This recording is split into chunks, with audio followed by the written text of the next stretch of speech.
asalaamaaleykum mbokk yi dal leen ak jàmm ci seen i xibaaru météo xibaar yi nag li ci gën a fës day wéy di doon seddaay bi nga xam ne ñi koy nemeeku ci guddi gi jàpp bërset gi ci gox yu bëri ci réew mi waaye tamit bëccëg gi tàngaay gu tar goo xam ne dinañ ko nemeeku daanaka ci Sénégal gi yëpp bu ñu xoolee nag tàmbalee ko ci image satellite bi asamaan si dana wéy di leer ci gox yu bëri ci réew mi dana am ay niir nag yu sew yoo xam ne dañ ko gis mu jóge biir géej wàllu yaan dugg ci biir dëkk bi waaye du tee nag asamaan si dina fi leer bu baax bu ñu xoolee nag ci guddi tey gi la jàpp ëllëg ci suba asamaan si day leer nañ ci bëj saalum bi diggu réew mi ba ci boori bëj gànnaar fudul nag boori ndakaaru ak ndar foofu lañ fay séntu ay niir yoo xam ne dana fa xaw a doxantu loolee nag dana ànd ak ngelaw penku ak bëj gànnaar boobee dana fi desandil seddaay bi bu baax ci réew mi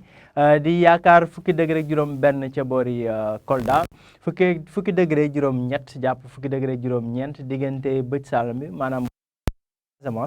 jàpp boori Kédougou waaye itam ci boori bëj gànnaar gi boori Ndar ak Podor ñaar fukki degré muy température boo xam ne ñu ngi koy yaakaar ci boori Thiès jàpp Louga boori Diourbel Kaffrine ba boori Tambacounda température yi fi muy xaw a gën a kawe mooy diggante Ndakaaru jàpp Kaolack boori Linguère ak Matam ak Bakel foofee ñu ngi fay yaakaar ñaar fukki degré ak benn ba ñaar fukki degré ak ñaar waaye ci tënk rek péex la boo xam ni maanaam seddaay sax boo xam ne dina fi desandi ci goxu réew mi yëpp bu njàllee ba ëllëg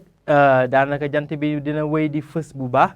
waaye nag dana ami niir yu sew yoo xam ne dana dugg ci biir dëkk bi teewul jant bi moo fi gën a fës ànd ak ngelawu penku bi nga xam ne moo fi indi tàngaay boobee nag dana fi des bu baax muy harmattan ngelawu penku boobu mooy harmattan dana fi des indi tàngaay bu baax ba tax na ñi ngi yaakaar fanweeri degré ak juróom benn ca boori Thiès ak Mbour waaye buñ gënee dugg ci dëkk bi danañ jàll ci fanweeri degré ak juróom ñaar ba fanweeri degré ak juróom ñett ci boori Diourbel jàpp daanaka boori Tambacounda waaye ñeent fukki degré ñu ngi koy yaakaar ca boori Kaffrine muy température bi gën a kawe bu ñu xoolee tàngaay la moo fiy des bu baax waaye Ndakaaru foofee nga xam ne ngelawu sow lay doon ngelawu